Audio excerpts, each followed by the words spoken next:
I wanted okay, so the black and white toggle should only affect the video. Only affect should affect everything except for the glow. So even when black and white is turned on,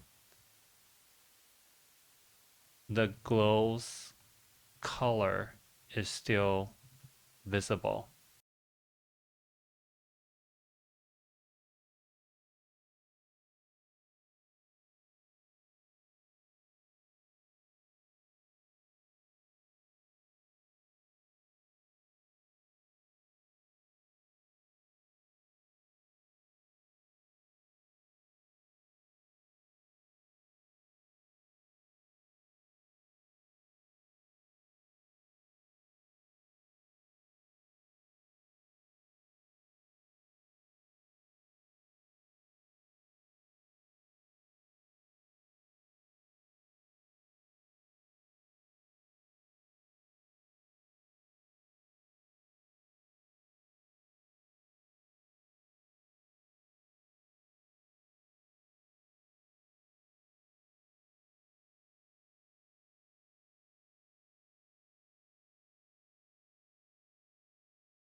Thanks for warning me. I don't know why it's muting. Like, I think OBS mutes it. Like, if I press a certain key, I think it mutes it.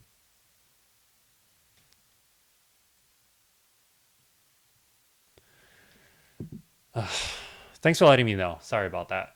I gotta figure out which hotkey it is that's like causing it to mute. But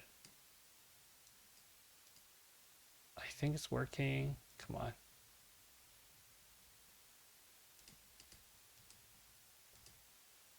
Yeah, it's working. I think the threshold is working as well. So now everything has a glow.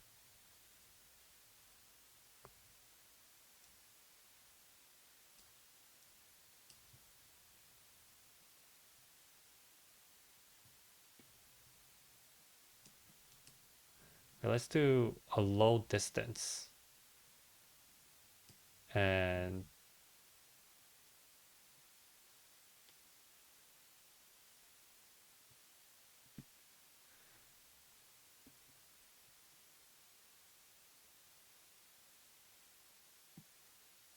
okay. You know what? We're getting there, but I still don't love it. Also, you'll notice that it's now like even slower. It's very, very choppy now. It's not smooth at all. So adding glow makes it way slower.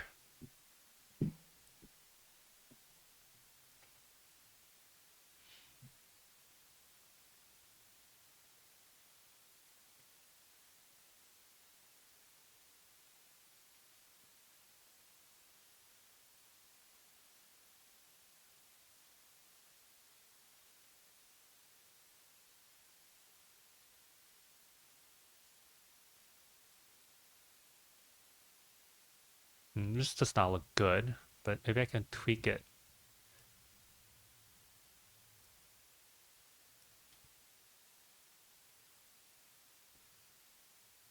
Okay, let's dial that down.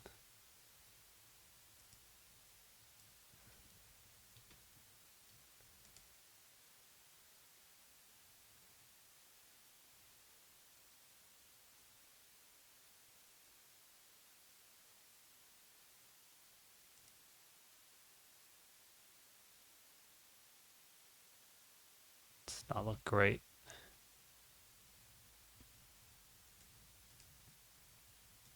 Oh yeah, I gotta check to see if I can show the glow even when it's black and white. Okay, that does not work.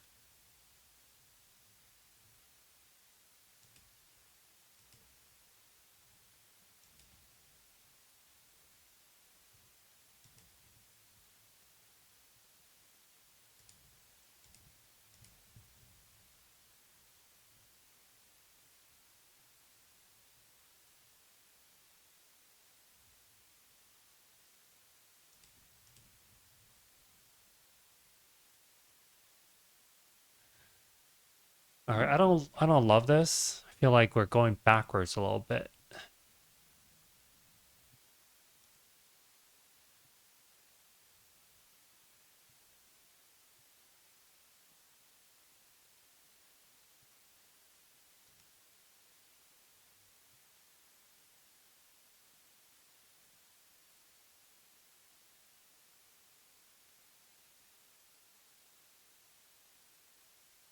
So it's doing a good job of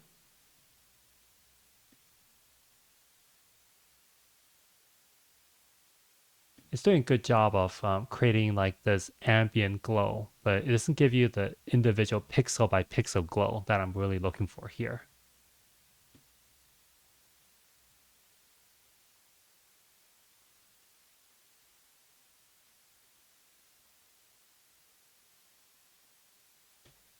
I mean, this does look like somewhat of like a 90s video game UI now.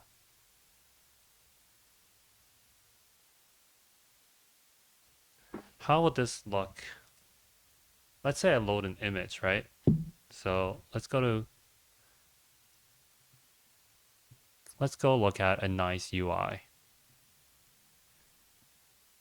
like Airbnb, and we load this in here, how would that look?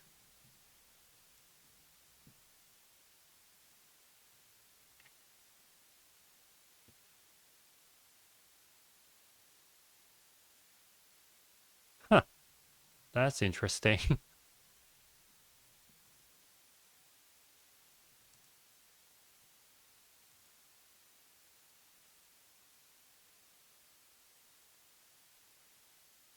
So here's where it gets a little bit difficult. So let's say I create a UI.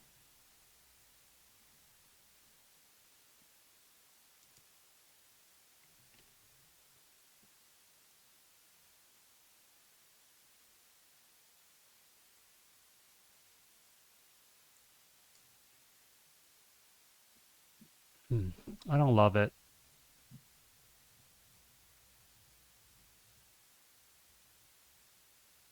Why don't I like this? The glow is way too strong. Okay, I don't think the angle really matters. Let's say 2 pixels. Dial it down.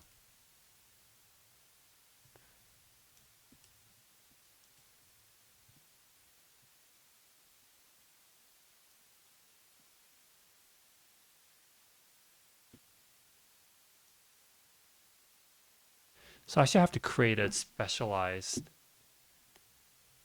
user interface for this. It wouldn't work for most UIs.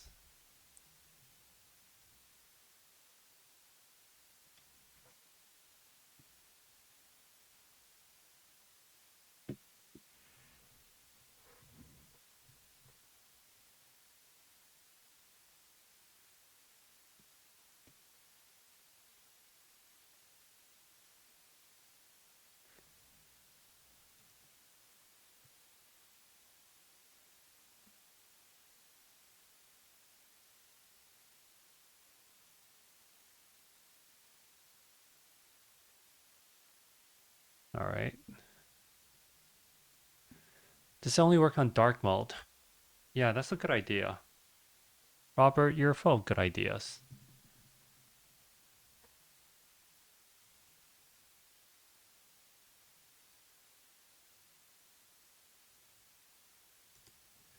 I'm not a fan of dark UI most of the time, so let's see.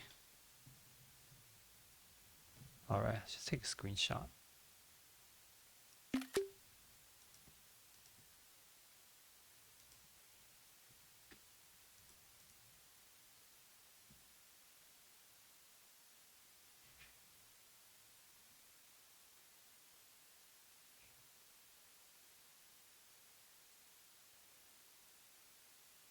Yeah, maybe it works a lot better with dark UIs, which makes sense because a lot of the interfaces from the 70s and 80s, like this is the original Bloomberg terminal. And I actually kind of like this. Like this is probably not great design in many ways from 1985, so that's around the second Aliens movie. Yeah, yeah, this is a good idea. Okay, so it has to be a dark UI, and this kind of works. I mean, the text looks like shit.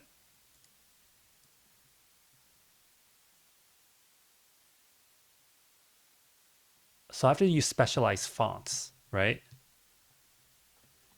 Specialized fonts that are pixel based fonts, like pixelated fonts, that would work quite well with this.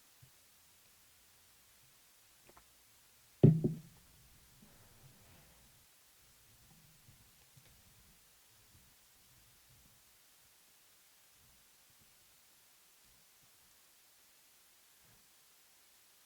feel like you're more Robert. I feel like you're more invested in me than I am in me. All right, so no, I think that's just you.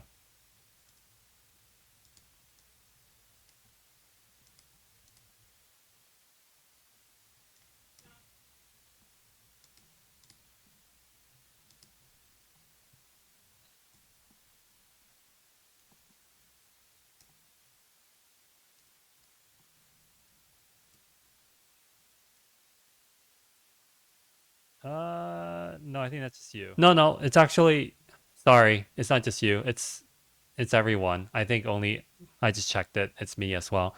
I don't know why. I'm really sorry.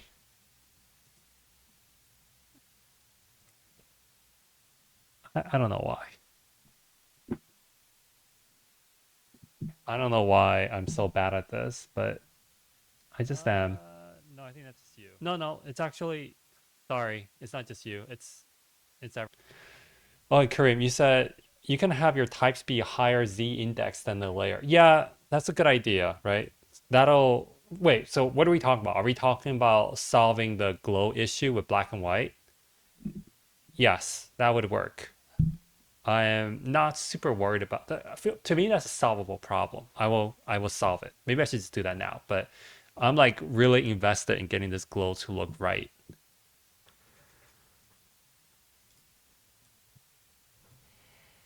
Yeah, Joe, sorry about that. I will fix this for the next live stream.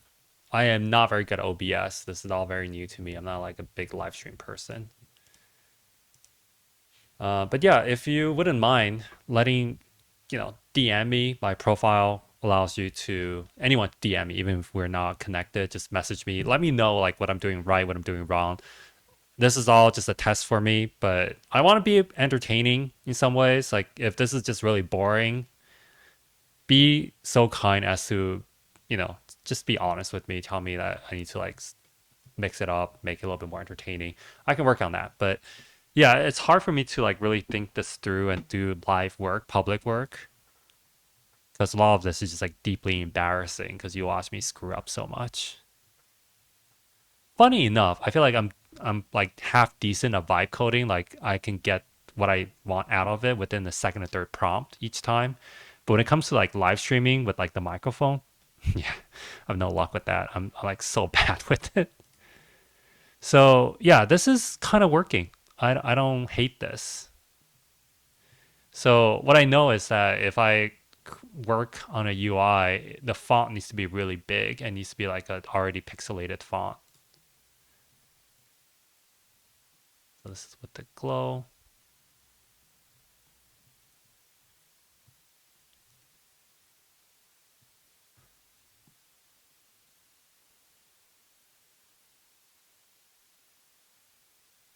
Oh wow, this is extremely strong. I think this is not what I'm looking for.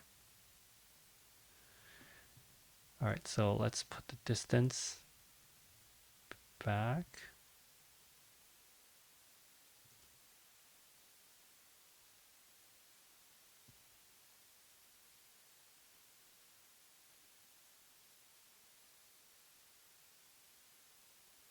The problem also is that this just looks kind of ugly. And I need to make this look good and not ugly.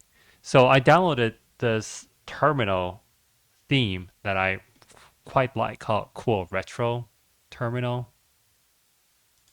It's loading, but when it pops up, yeah, this is super cool. So this is your typical terminal, but it does a cool job of adding noise, the scan lines that goes up and down, and also the CRT monitor curve. It does all that really well. So I need to do the curve at some point, but I feel like that's a known challenge I can resolve.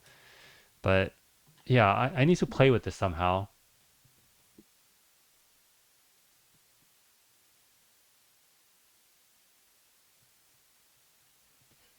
Okay. So the black and white toggle still affects the glow color. Move the glow color to a layer above the black and white layer so that the black and white toggle doesn't affect the glow color. Let's do that. And then after that, I'm going to see if I can add on multiple glows at the same time.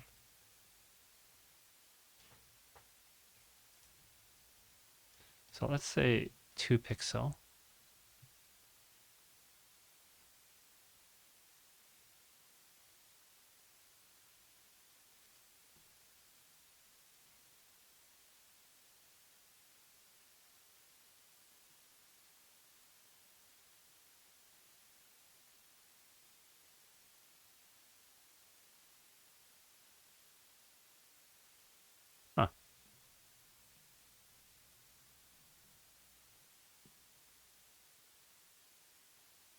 Yeah, look, that's true.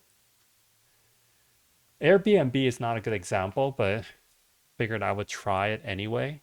Like I would need to make a custom UI for it that's more similar to like the Bloomberg terminal, something that's like really retro, right? But then my case studies underneath it would need to either exist outside this retro theme or that needs to have big ass chunky fonts as well, which I'm not really looking forward to.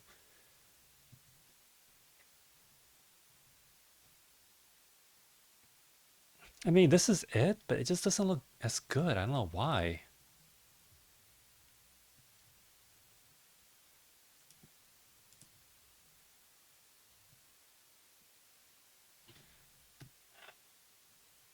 Why doesn't this look as good as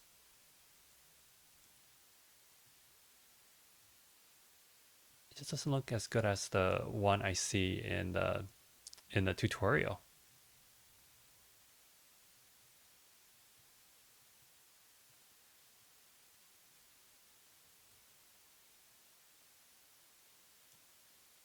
So here's the thing, glow opacity doesn't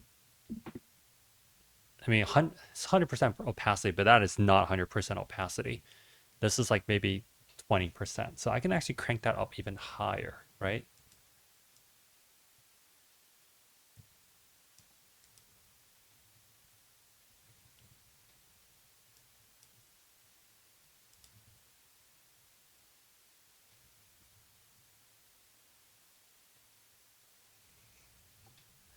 Hard mix this doesn't look as good as soft light.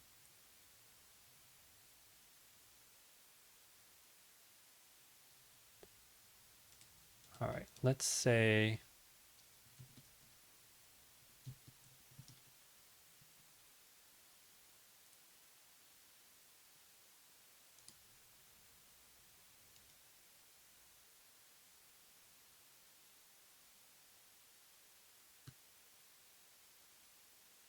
like this is what I want to recreate.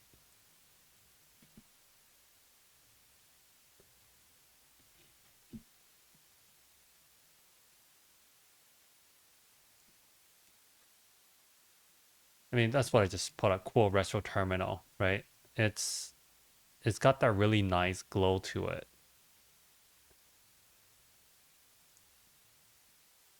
And mine doesn't look as good.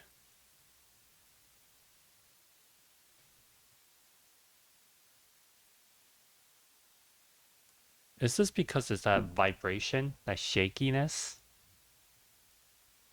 No, there's something more to it.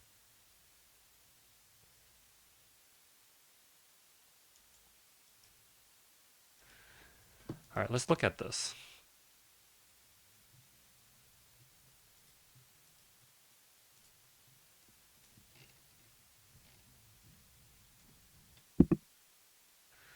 Why does this look so goddamn good? So you'll see that there's this blue color that's all around it. So that glow is quite soft. So there's actually two glows here, right? There's a glow that's it. Maybe this, I shouldn't do this. All right. So there are two glows here. There's a glow that's immediately outside of the main area. Like whenever there's a lot of luminosity or lightness, there's a glow that spreads about 5 pixels each way. I like that.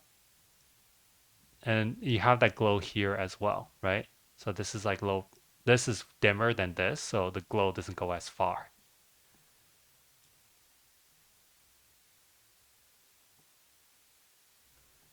And then there's secondary glow. You see that blue over here? It's like the whole, there's like this background glow.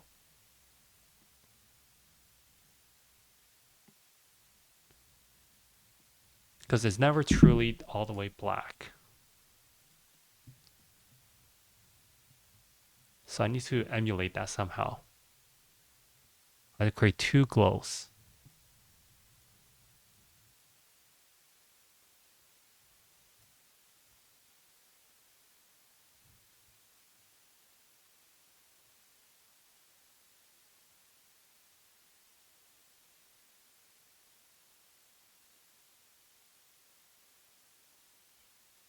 You can see the angle moving as I adjust it.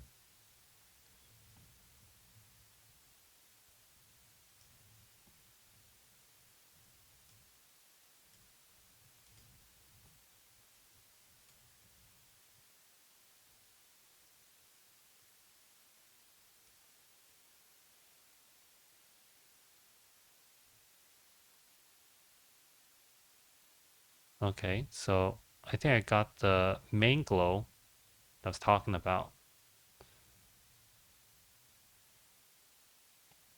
And that's like a deep blue.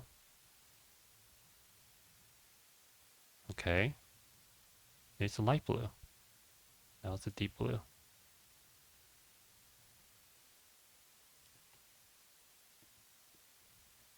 And what is that color?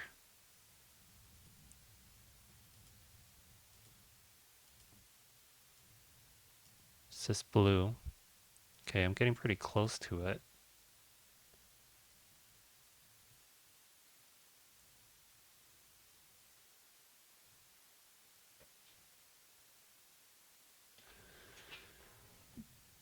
All right, so it's monochromatic, which means I need to get the black and white thing to work. So let's go back there. Okay, I think it's done that. So let's see.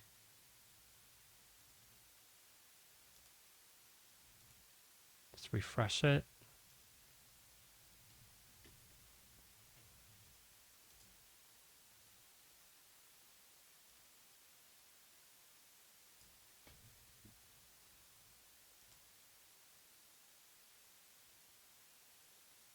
Oh, still not working.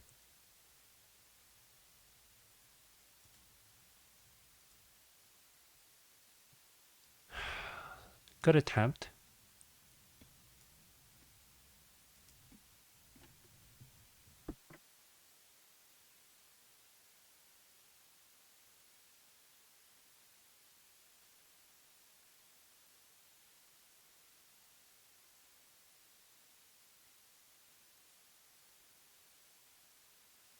I only to the I I upload. Have black and white toggle apply only to the video image I upload. If it should not affect the glow color I select. Fix that. Okay. Okay, pseudoscience. What did you write here, Robert? Yeah, that's what I have here. It's very cool.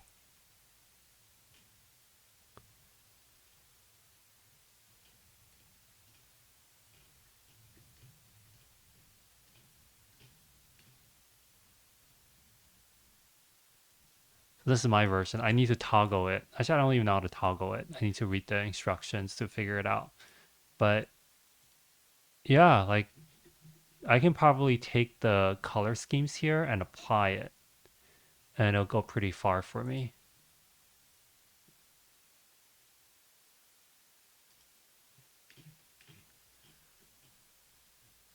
Yeah, but look at that glow. I mean, it's done phenomenally well.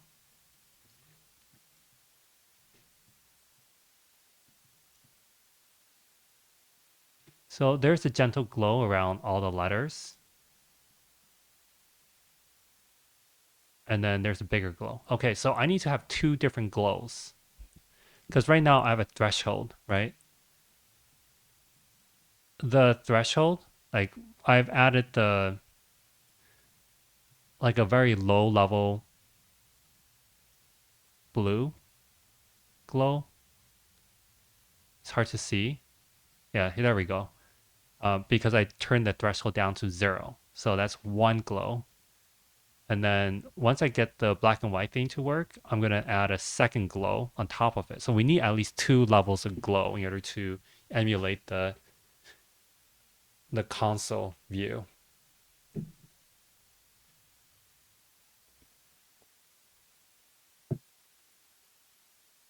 I think it's finished.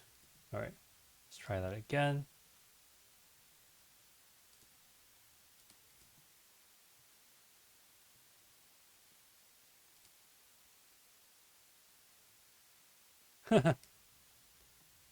Oh, it's working.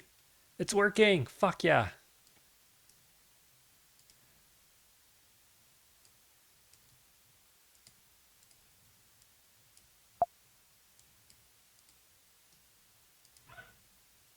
Yeah, this is it. God, it feels so good when vibe coding works, but when it doesn't, it's like it's not as bad as like you coding it yourself. All right, so this we got the first glow of the two down, which is to set it at threshold of no, let's do like 9. Yeah, this is so cool.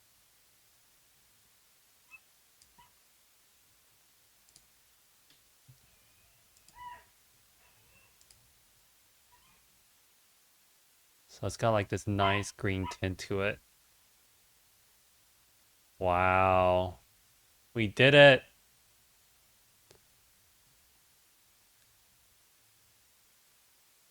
Oh, this feels good. Let's do this like nice blue hue. Oh, this looks so sick.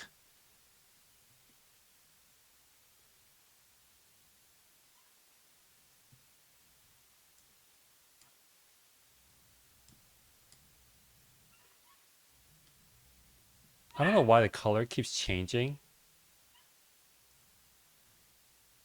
Okay, I don't know if you notice it, but the glow color cycles through. It just changes on its own. It's like an LED display. Oh, it looks so cool though. I can watch this for a bit. Now the problem is, it no longer does it live.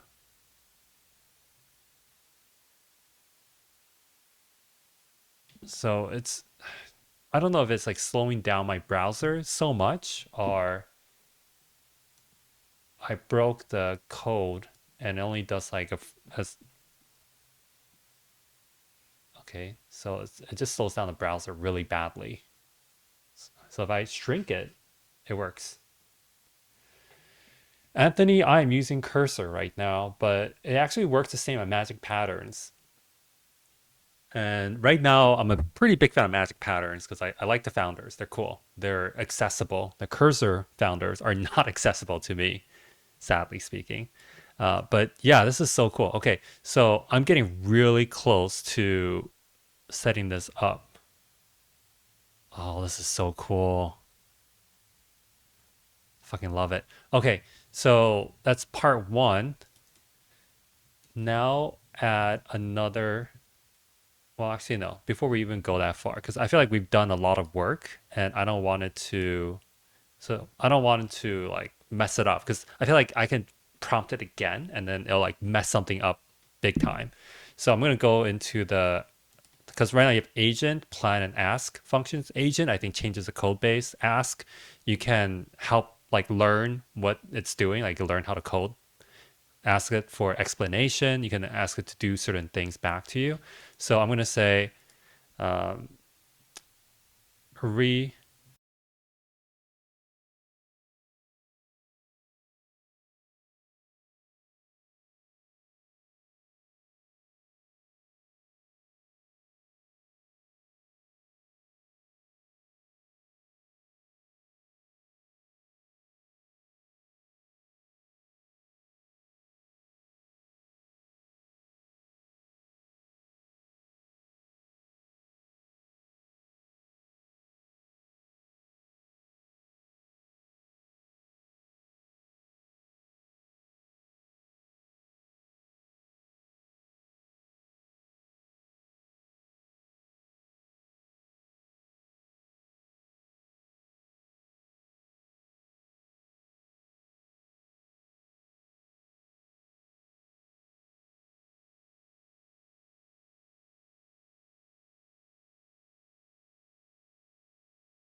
Okay, I don't know why it's muting. I feel like I don't know why it's muting, Hanso. Sorry about that. Maybe I should check the hotkeys section while it's like doing all this shit.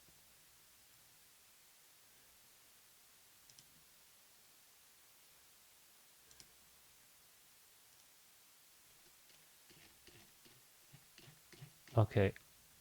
Oh, mute is shift backspace.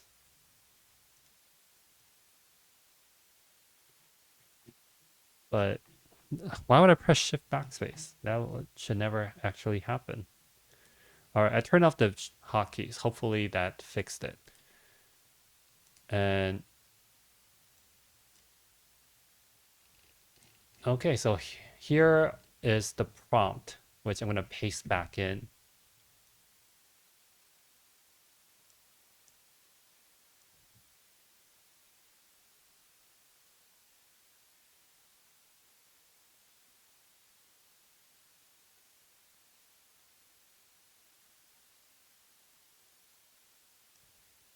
All right, so let me see.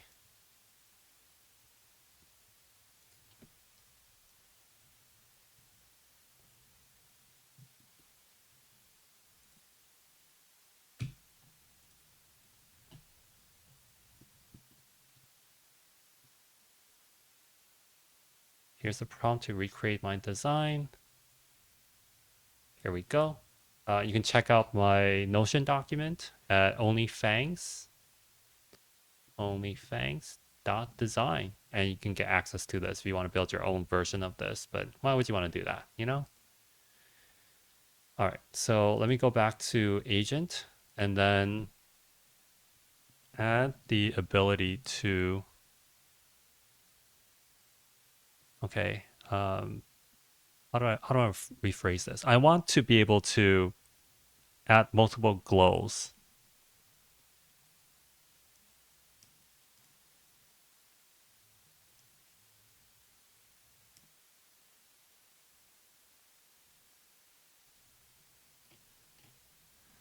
All right, so redesign the glow part of the UI so it has its own section.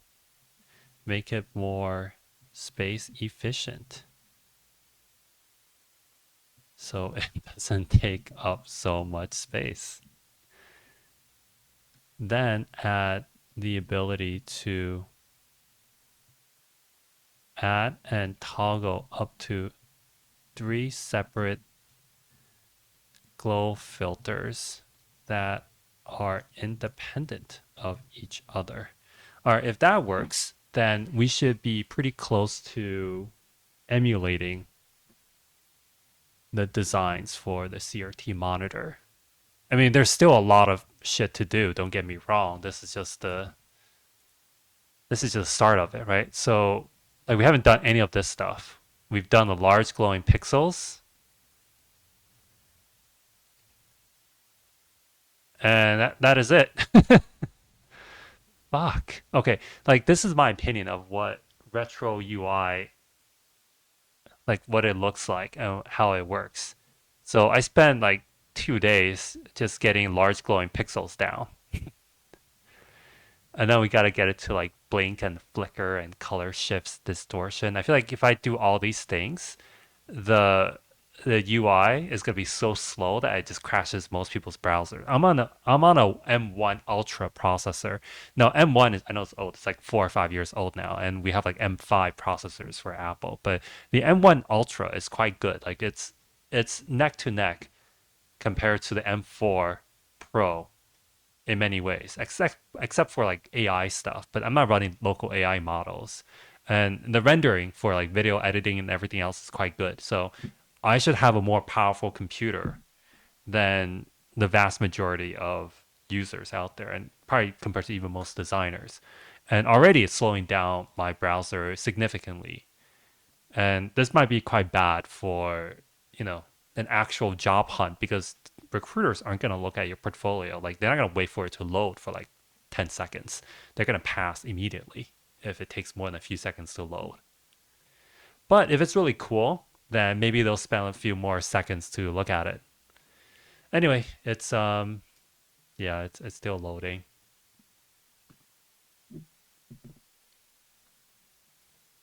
All right, I think we're in hour 2 now. I've been live streaming for 2 hours and probably need to wrap it up soon. But this has been fun. I feel like I'm learning a lot. I'm hopefully not boring the shit out of everyone here. This is probably the smallest live stream I've ever done. We have 15 people. Usually we get like 100 or so, but yeah, it's hard to I would say it's hard to keep people entertained over a 2 hour span, especially if you're just like building stuff live because a lot of it's just downtime, like me thinking about stuff and me waiting for the code to come back. I'm not that entertaining. I feel like there are some live streamers out there who can just talk and think at the same time and also entertain. And I'm just not that experienced. I can barely like think while I'm talking. But yeah, look at it go. So let's see how this works because the so I have the prompt here and I'm gonna try this in magic patterns because I know most of you are probably not familiar with magic patterns and it's quite a good tool. Hey Joe, yeah, after this is done recording or after this ends, I think even now are you able to yeah, you're not able to unwind, but rewind. But after I wrap up this live stream, the recording will be available and you can watch the whole thing. And you can watch me embarrass myself in the very beginning where I'm like talking for like 5 minutes straight and it's totally muted. And fortunately somebody told me like, "Oh, it's muted." And yeah, it's embarrassing. Like shouldn't happen to a live streamer. All right, so I'm using magic patterns and what I was surprised by was the fact that it was doing everything that Cursor was doing. And you have to remember Cursor is a much larger team, right?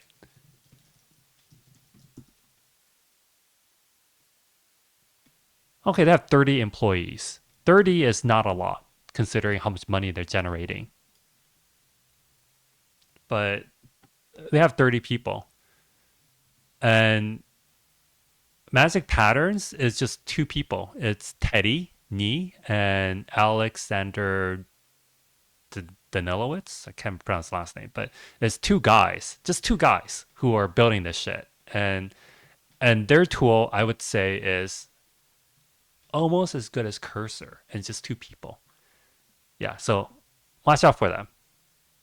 Like I feel like they're missing some of the polish that Cursor has because Cursor has real loot designing their shit and it looks real good. But Magic Patterns is two front end developers, no designer, and it's quite good. You'll see in a second. Anyway, so oh, it's still going. This might be complex because I'm asking for up to 3 glow filters. But man, if that works, that'd be so cool. Oh yeah, look at that. Look at that. I don't know why it stretches it vertically, but I actually kind of like it. I actually like this effect. Okay, let's give it that good old green look.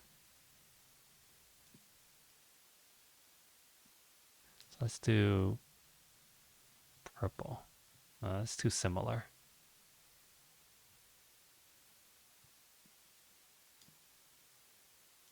Let's do high opacity.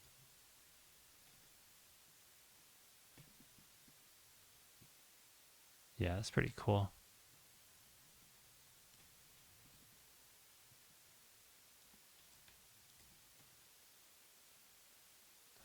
Oh, this is kind of buggy, this color picker. I have to close it.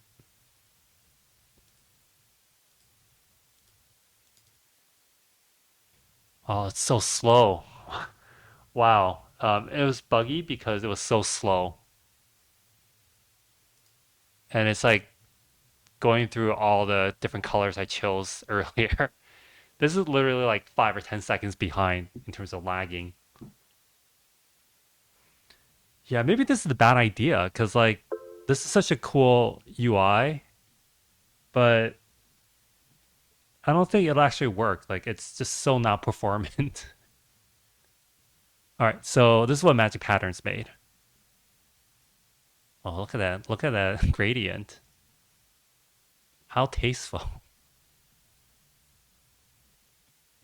Have I tried Replit? Priska asked. I have not tried Replit. I've heard kind of negative things about Replit, but you have to remember that these tools are so dependent on the models themselves, and the models have been improving and getting better, right? So, whatever you hear about a tool from, say, 6 months ago, before the newest model dropped, that might no longer be the case anymore, right? So, yeah, maybe I should try out Replit, but I'm already paying Cursor $20 a month. I don't want to pay another tool $20 per month. It's too much. This is It's overload. I don't need to spend like $300 per month on this shit. Like I have other things like groceries I gotta buy.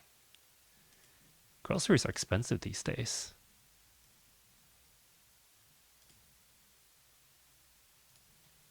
So you'll see like for magic patterns, it's a pretty close.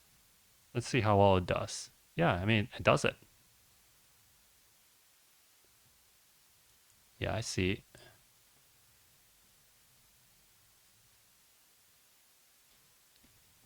Uh-oh, grayscale doesn't work. Wait, why did it break? I can't tell if it's breaking or it's just my browser lagging so badly.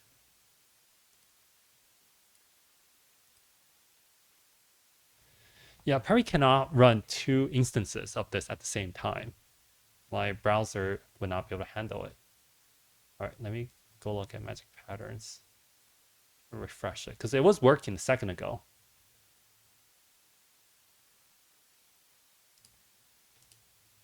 Oh, another thing cool about magic patterns is that it's I know cursor is running locally, so it's like harder to share the file, but I can pull this up and you can all check it out. So I'll put it in the chat as well. So yeah, you folks can try it out and see how you like it.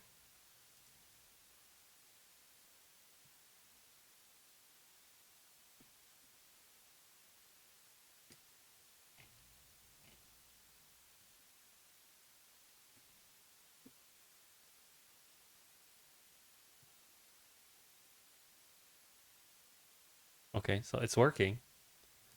I don't know why it didn't work earlier. So let's say 3.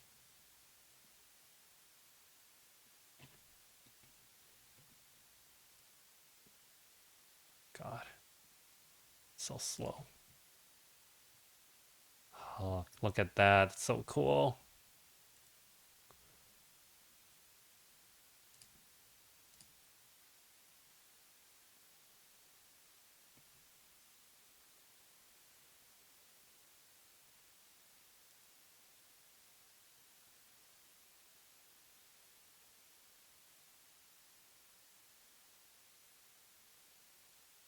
Oh, God, it stopped working again.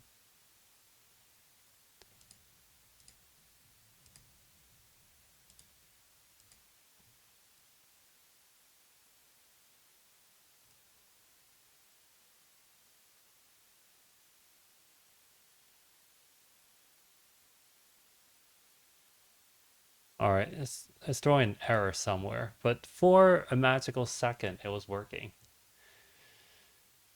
Okay.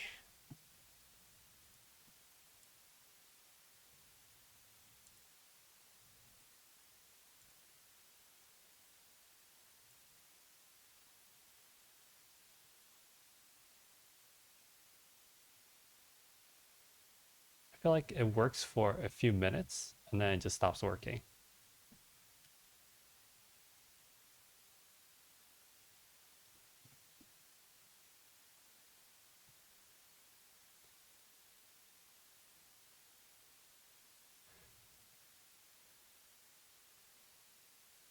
Let me try this again.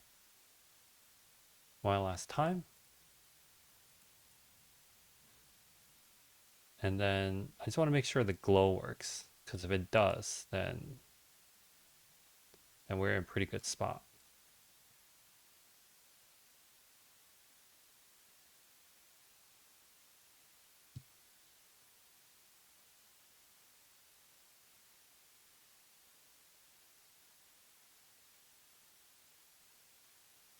Huh.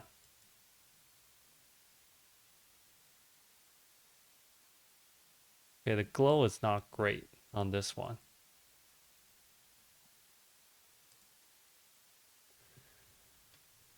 All right, so I gotta play around with this more because to be fair though, like it's not like I got Cursor to one shot this, right? Like Cursor didn't do it in one shot. So if I were to build this on Magic Patterns, I'm pretty confident I can get it to work there as well.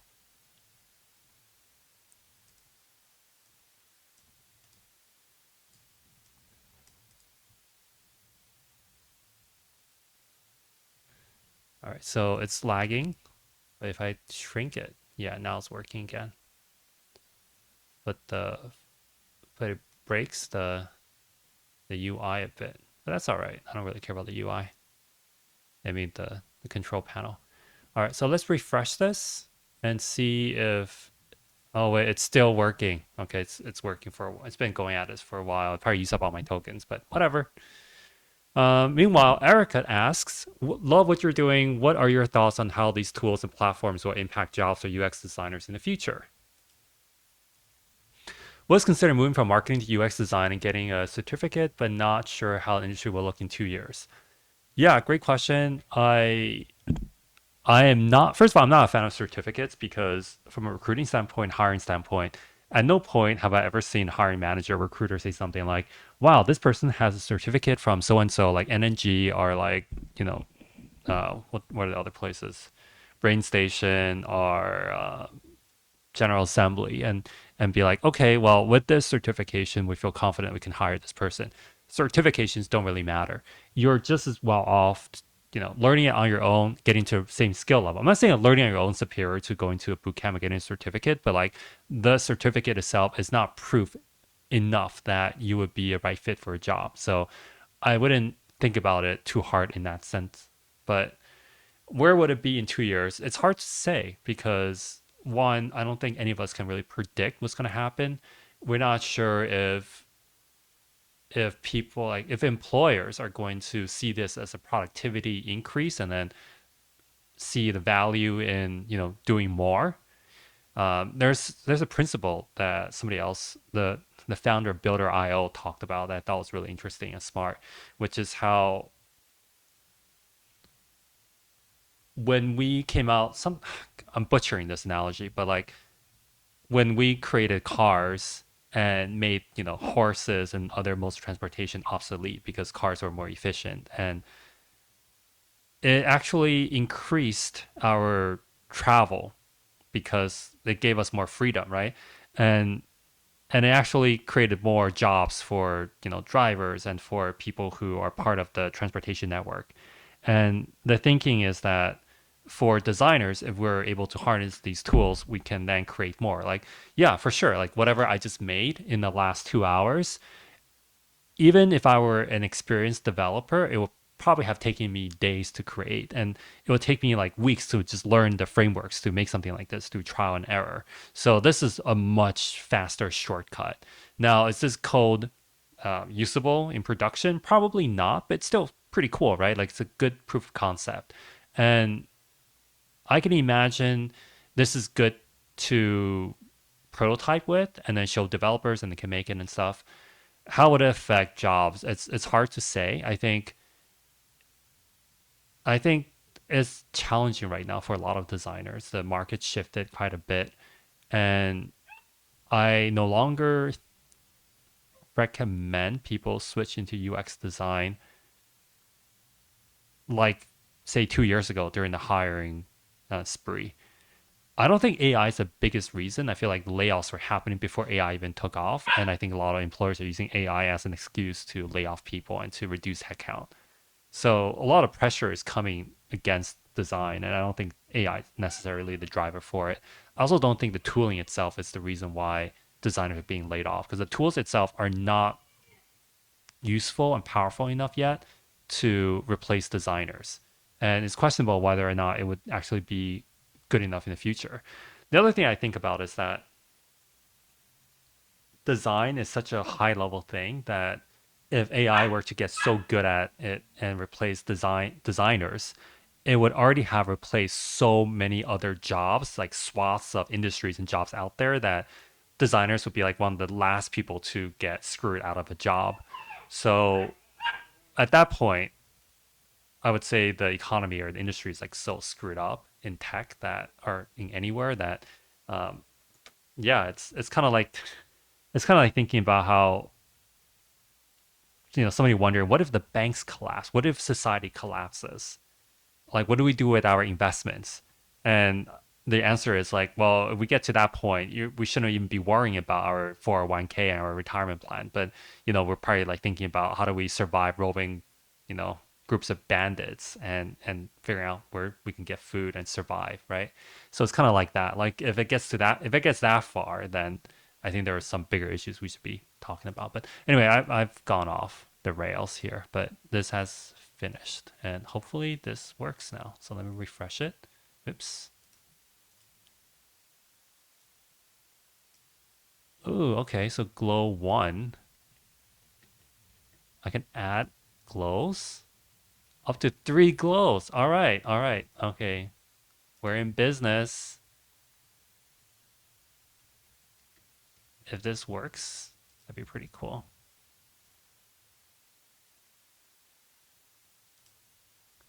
I'm going to upload the pattern, toggle the preview. I don't know why it stretches it taller, but it's not the worst thing I've seen. Let's see. Let's make sure the color still works, even if it's black and white.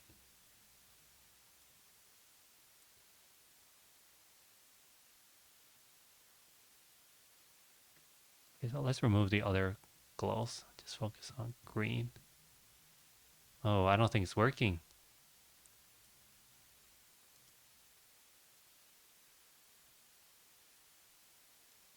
Oh, it's so slow.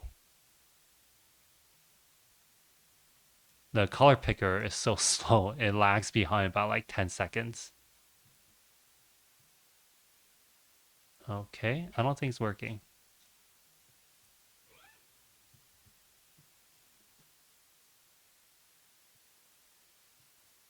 So I do think it's working in.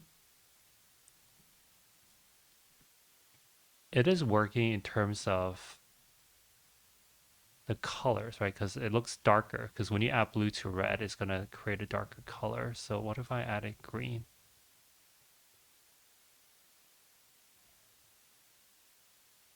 It's hard to tell. Yeah, I don't think it's working. So oh wait, they have an active button. Oh, that's cute. Okay, now it is working. Okay, so oh, it's still working. Okay, so everything's working. I just didn't see the new active button. All right, so everything's working. Let's do threshold 0. And it's got this like nice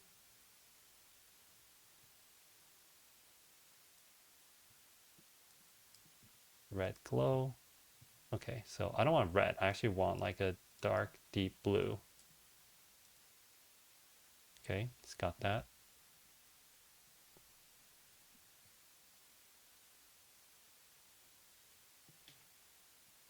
Okay, that's pretty cool. So you'll see that I'm toggling back and forth between the preview. It's a keyboard shortcut. Hold C to show the overlay filter, release to hide. I did that because if I just have it on the entire time, it pretty much crashes my browser. So that's number one. See what it looks like, hard mix. Oh, that's pretty cool. I like it. Okay, so what if I change this to like 1.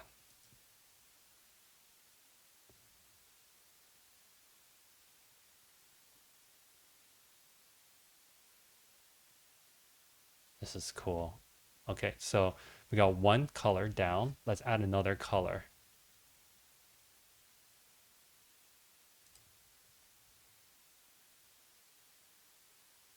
Okay, so this one, I would say higher threshold, high opacity.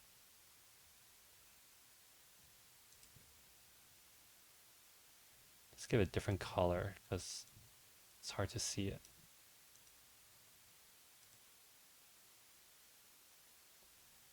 Okay, so let's do a distance of 6. Oh yeah, it's working. Okay. Let's do even less of a distance, 2. And let's dial down opacity. Can you hear the excitement in my voice?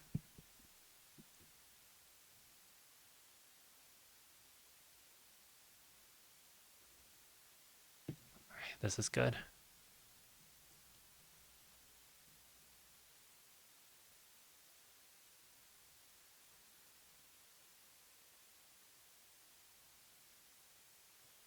I mean, I don't love the color combination. I have to play around with it a little bit, but oh, this is so cool.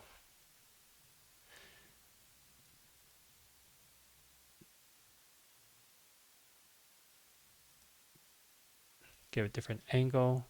Does that look? Okay.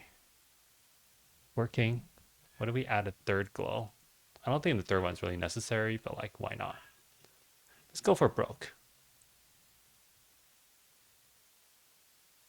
Yeah, this isn't really doing anything.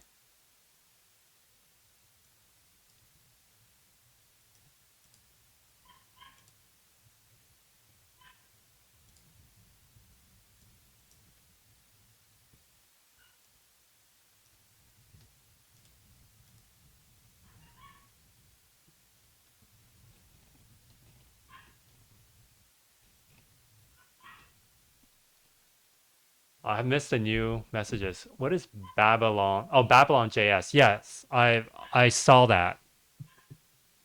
I was reading that. You can find the link in the Notion document because somebody wrote about how CRT monitors work and how to emulate it. Yeah, I should try this out. All right. So here's the interesting thing, Robert. We're approaching it from different ways, right? I'm approaching it by reverse engineering what the Photoshop filter did. And I feel like I'm getting close, but it's not the same thing. And I feel like Babylon JS or whoever wrote that article, the one that you're referencing, is talking about it from like a physical standpoint, like the scientific standpoint. And I think that's really cool because you can actually like get to the same destination through different ways of describing it programmatically.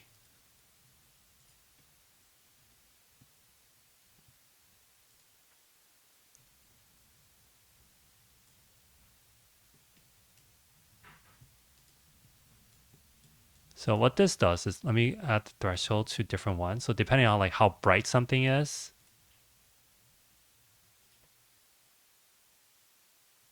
it's gonna like create different effects. This doesn't seem to work very well though.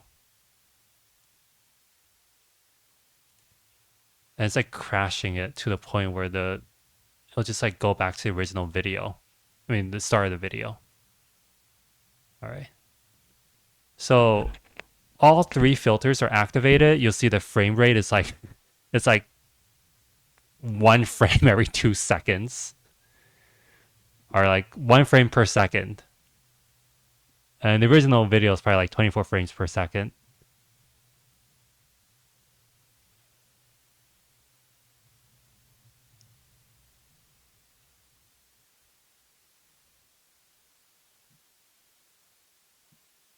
All right, this is cool. I mean, we got somewhere.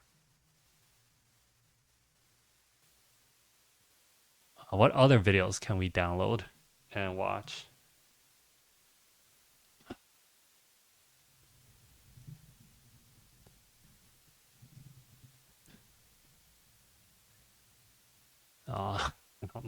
What am I?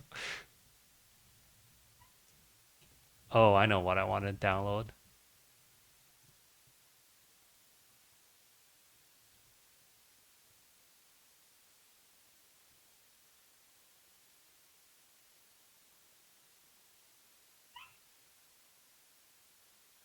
There we go. How do I? Oh, here's the download button. Oh, I gotta log in. What if I just take a video off this?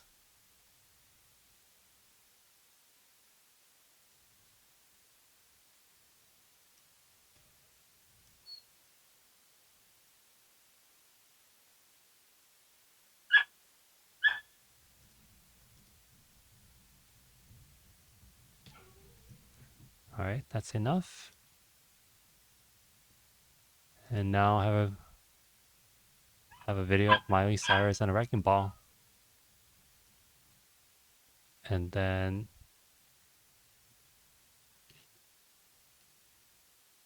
select that.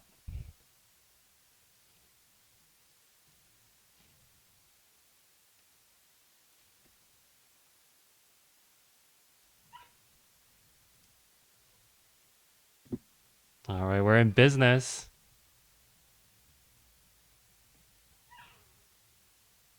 Okay, that's cool. That's cool. Let's deactivate this. Get a little bit faster. Let's do like 4 pixels.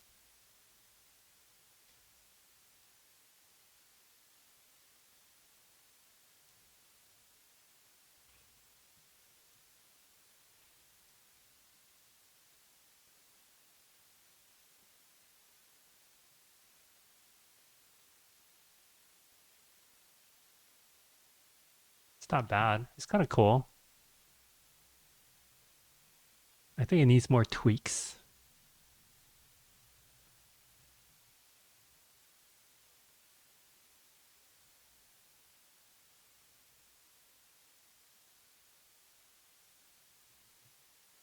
Okay.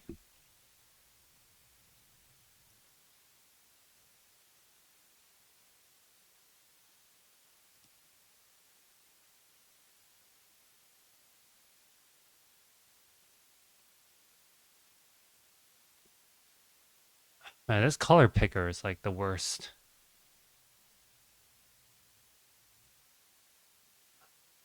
I don't know why it keeps not working.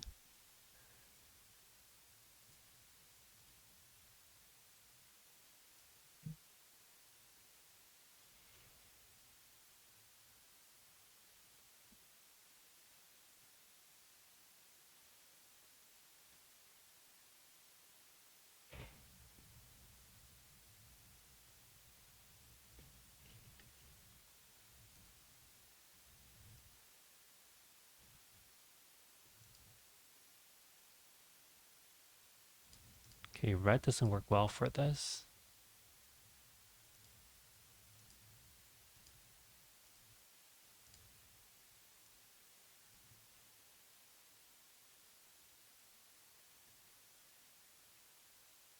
So threshold low gives a different color.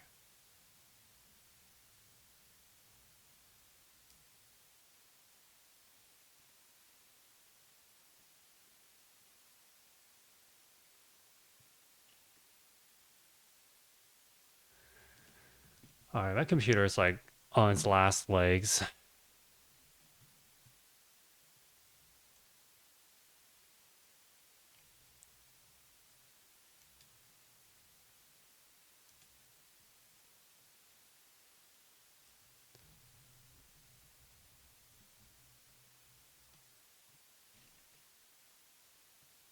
And it's barely working.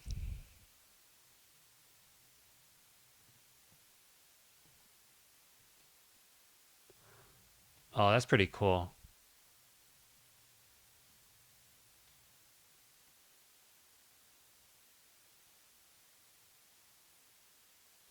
So 6 and 23.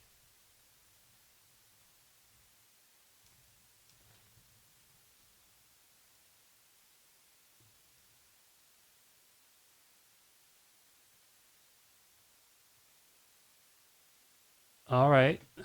We made progress. We made progress.